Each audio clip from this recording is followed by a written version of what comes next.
Oh, huli. Ganun kabobo si Jay Guevara. Grade 2 kasi.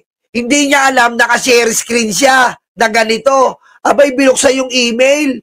Binuksan yung email ni Jay Guevara. Tapos nakalagay doon, no, yung date, tapos for topic, for today. Ang bobo. Hindi niya alam, naka-share screen siya, parang ganyan. Inopen ba naman yung Gmail? Ang yabang, porkin nakabagong laptop na binigay ni Banat Bay para magkaroon ng troll eh. Bobo! Pinakita yon. Oh, ganyan na ganyan po sila. Ganyan na ganyan sila. May monthly. May monthly sila. Eh kami, isipin nyo. Diba? Ako. Tignan nyo na lang po. Kasama ko si Boss Mike Cervera, si Biay Nicoy. Saan? Sa Bengador. Pero sila po, binabanatan nila si speaker. Pero ako hindi. Kung bayadan kami ng Malacanang, isipin nyo, dapat pare-parehas kami kay speaker. Oh. Diba? Dapat pare-parehas kami. Eh kaso, nire-respeto namin ang bawat opinyon. Nire-respeto namin ang opinyon ng bawat isa. Kung sa tingin nila na talagang kumuha si speaker, given the fact. Ang importante po dito ay ang Pangulong Bongbong Marcos. Diba? Kasi isipin nyo po kung bayaran kami, dapat talagang, miski ako, babanata ko na si speaker.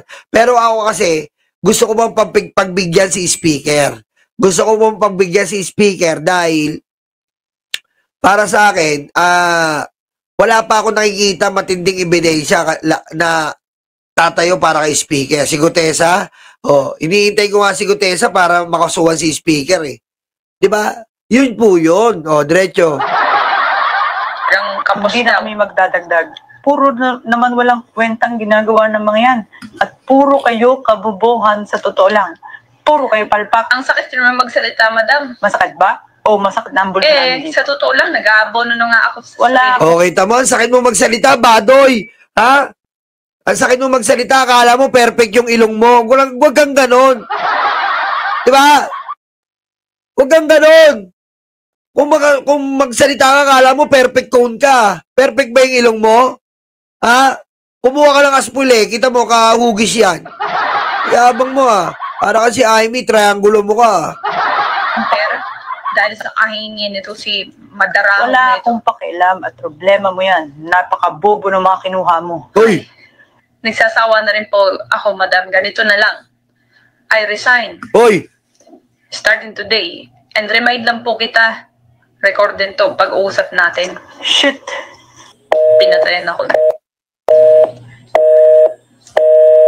Tumakbo si Badoy. Sinasabi ko sa'yo, Robin. Ayan ang sinasabi ko sa'yo, Robin. Ha? Nilaglag mo na naman ang mga kapunan nyo. Nilaglag mo na naman ang mga kampi mo. Para lang naman magpasikat ka.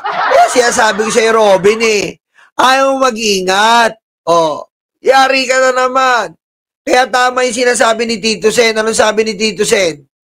Sabi ni Tito Sen, bigyan natin ang benefit of the doubt. Ayan Huwag ka kagad magbabanggit na Yusek Claire Castro. Diba? Huwag ka kagad magbabanggit na ni Yusek Claire Castro. Dahil hindi talaga kaya ng mga DDS si Yusek Claire. Kung yung dati nagtatampisaw kayo na wala pong nagsasalita para sa Malacanang, ngayon, iyakan na kayo, hindi nyo kaya si Yusek Claire. Kasi bukod sa magaling siya, maganda pa siya. Diba? Tsaka hindi siya nagpapadakot ng dede. Hindi katulad ni Mocha Loka.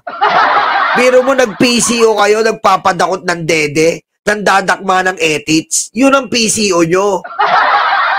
Si Yusek Claire, formal, decente. Nagkaroon kayo ng PCO. Nagkaroon kayo ng spokesperson. Sumusubo ng ethics.